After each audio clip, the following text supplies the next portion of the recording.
Joey. Hey, Congressman Beto. Hi, Joey. I work at a hospital on a floor that specializes in helping people detox from drugs and alcohol. First, as a society, how do we stop viewing drug users as criminals and start viewing them as people struggling with mental health problems? Second, would you support decriminalization of drug use beyond just marijuana? Third, would you commute sentences for people serving time for simple drug possession? Thank you. Thank you, and thank you for the work that you're doing. So incredibly important.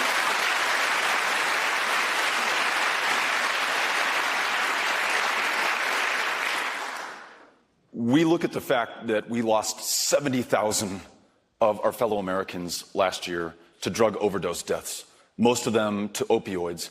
And most of those who were addicted to opioids began that addiction with a legally prescribed opioid, the vast majority.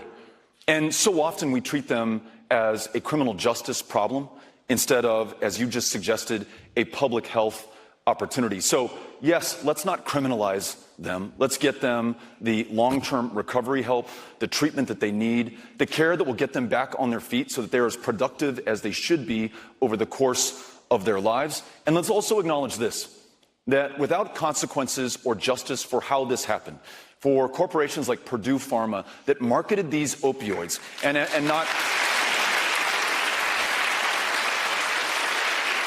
Though we have 2.3 million of our fellow Americans behind bars tonight, we are the most incarcerated country on the face of the planet, proportionally comprised of people of color. I was talking to somebody in Iowa, Tavis Hall, who's an expert on this. He said African Americans comprise 3% of Iowa's population, 40% of the incarcerated population in this state. We are busting people for possession of marijuana, putting them in jail, forcing them to check a box on every employment application form after they're released, making it less likely that they get the job, making it almost impossible to attend Drake because they no longer qualify for federally backed student loans.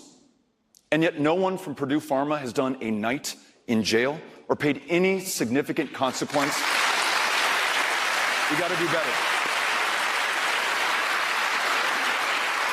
So let's end a war on drugs. It has become a war on people, a war on some people more than others. Yes, let's end the prohibition on marijuana and expunge the arrest records for everyone arrested for possession of a substance that is legal in most of this country. And then a few other quick steps. Let's end for-profit prisons in the United States of America. No one should get rich locking other people up. Let's end the cash bail system so that you are not too poor to be able to have your freedom in this country. And then lastly, let's make sure that we really look at the consequence of slavery and segregation and suppression and Jim Crow in this country that has produced a criminal justice system that has produced the results that we just described before. If we do that, we begin the process of repair, and we stop visiting this injustice on future generations going forward. So thank you for the question. Appreciate it.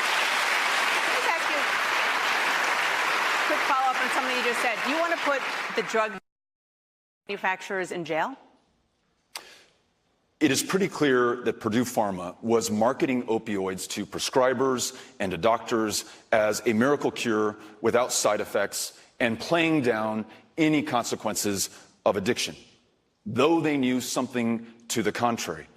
And you see the rates of addiction that you have across this country. If there is not justice served in this case, then it will continue to happen. So I back those attorneys general, and I think of Josh Shapiro in Pennsylvania, for example, but there are others across this country who are going to make sure that justice is served. It's the only way to ensure that going forward, you do not have that same problem marketed to future generations of Americans. So yes, there has to be legal consequences, including jail time if that's what the judge finds at the end of the day.